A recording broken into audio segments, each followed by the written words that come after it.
10వ తరగతి ఫలితాల కోసం విద్యార్థులు నిరీక్షిస్తున్నారు. ఏపీ, తెలంగాణలో 10వ తరగతి పరీక్షా పత్రాల మూల్యాంకనం పూర్తయింది. తుది కసరత్తు జరుగుతోంది. ఇప్పటికే ఏపీలో ఇంటర్ ఫలితాలను విడుదల చేశారు. తెలంగాణలో ఇంటర్ ఫలితాలు ఈ నెల 24న విడుదలకు నిర్ణయం తీసుకున్నారు. కాగా 10వ తరగతి ఫలితాలను ఏపీలో ఈ నెల 22న విడుదల చేసేందుకు ప్రయత్నాలు చేస్తున్నారు. తెలంగాణలో మాత్రం కీలక అంశంపైన ప్రభుత్వ స్పష్టత కోసం వేచి చూస్తున్నారు. ఆ క్లారిటీ వచ్చిన తర్వాతనే ఫలితాలను వెల్లడించే అవకాశం ఉంది. ఏపీలో 10వ తరగతి పరీక్షా పత్రాల వాల్యుయేషన్ పూర్తయింది. మార్కుల గ్రేడింగ్ ప్రక్రియ కొనసాగుతోంది. ప్రస్తుతం మార్కులను ఆన్లైన్ ఎంటర్ చేస్తున్నారు. ఇది కూడా దాదాపు తుది దశకు చేరుకుంది.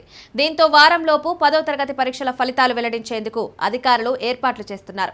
అన్ని సవ్యంగా కుదిరితే ఏప్రిల్ 22వ తేదీన 10th ఫలితాలు విడుదల చేయాలని విద్యాశాఖ భావిస్తోంది. రాష్ట్ర వ్యాప్తంగా 6,49,884 మంది విద్యార్థులు 10వ తరగతి పరీక్షలు రాశారు. ఇంటర్ ఫలితాల తరహాలోనే 10వ తరగతి ఫలితాల వెల్లడి, మార్కులను ప్రత్యేకంగా వాట్సాప్ ద్వారా అందించాలని ప్రభుత్వం నిర్ణయించింది.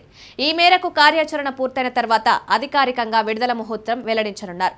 తెలంగాణలోనూ 10వ తరగతి మూల్యాంకనం పూర్తి చేశారు. మార్కుల జాబితాలను సిద్ధం చేస్తున్నారు. వచ్చే వారం ఈ ఫలితాల విడుదలకు అధికారులు తుది కసరత్తు కొనసాగిస్తున్నారు.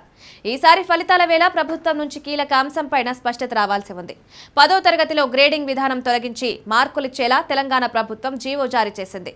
ఇక మెమోల ముద్రణ ఎలా ఉండాలనే దానిపైన స్పష్టత ఇవ్వలేదు. దీనిపైన స్పష్టత ఇస్తేనే ఫలితాలను విడుదల చేయాల్సి ఉంటుంది.